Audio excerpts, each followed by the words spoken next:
Hello दोस्तों, मैं स्वागत करती हूँ आपका मेरे यूट्यूब चैनल व्रत और कहानियाँ में। माघीवदी चौथ को चौथ का व्रत आता है। इस दिन सभी माताएं और बहनें अपनी संतान के लिए माघी चौथ का व्रत करती हैं। चलिए सुनते हैं हम माघी चौथ की कहानी। एक बार एक साहूकार और साहूकारनी थी। वह कोई भी धर्म पुण्य व्रत कुछ भी नहीं करती थी। इस वजह से उसे कोई संतान भी नहीं हुई थी। एक दिन पड़ोसन माघी चौथ की कहानी सुन रही थी तो साहूकारनी ने पूछा कि ये क्या कर रही हो। वह बोली कि आज चौथ का व्रत है, सो कहानी सुन रही हो। साहूकारनी ने पूछा इससे क्या होता है। पड़ोसन बोली कि अन्न धन बढ़ता है, संतान होती है, सुख समृद्धि बढ़ती है।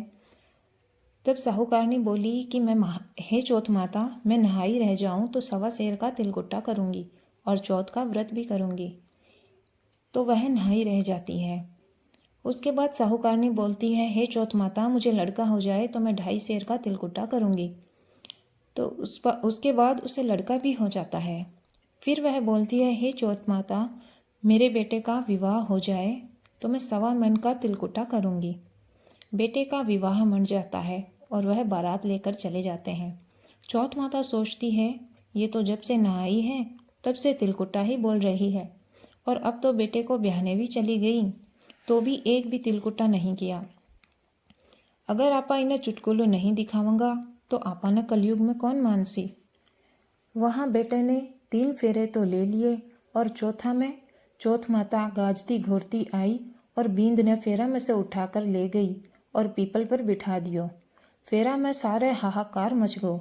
सारे बींद ने खूब ढूंढा, फिर भी कहीं नहीं मिला। बहुत सारा दिन बाद गनगौर आई। छोरियां गनगौर पूजने के लिए गई। पीपल के पास दूब लाने जाती।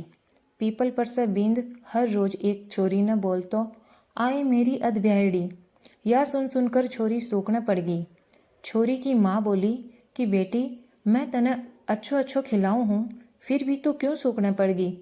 जब छोरी बोली कि माँ, जब दूब लाने जाऊं हूँ तो पीपल पर से एक जनो बींद का कपड़ा पहना, मेहंदी लगाया, सेवरो पहना, हर रोज बोला है कि आए मेरी अधब्यायड़ी। माँ जब जाकर देखती है तो वहाँ जवाई ही बैठा होता है। जब वह बोली कि मेरी बेटी ने अधब्यायड़ी करके अठे क्यों बैठा हो। बींद बोलियो कि मैं तो चौथ माता के गहने पड़ियो हूँ। मेरी माँ तिलकुट्टो बोली थी, जिको करियो कोनी। जब से चौथ माता नाराज होकर मने अठे लाकर बिठा दियो। तो उस बाद में वह छोरी की माँ जल्दी से बींद की माँ के पास गई और उसे सारी बात बताई।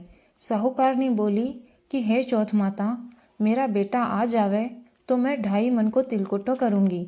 और छोरी की माँ भी 2.5 मन को तिलकुट्टो बोल दियो। चौथ माता राजी होगी और उका बेटा ने लाकर फेरा में बैठा दियो। बेटा को ब्याह हो गो। फिर वह लोग खूब धूमधाम से चौथ माता को तिलकुट्टो करियो और सारी नगरी में हेलो फिरायो कि चौथ माता को व्रत करियो और तिलकुट्टो करियो। हे चौथ माता, उका बेटा बहू ने मिलाया जिसा सबने मिलाइए। और कहानी कहता ने, सुनता ने, होकारा भरता ने, आपना सारा परिवार ने मिलाइए। जय चौथ माता की जय। दोस्तों, मेरी कहानी आपको कैसी लगी ज़रूर बताएं और कहानियाँ पसंद आएं तो चैनल को सब्सक्राइब ज़रूर करें। Thank you friends.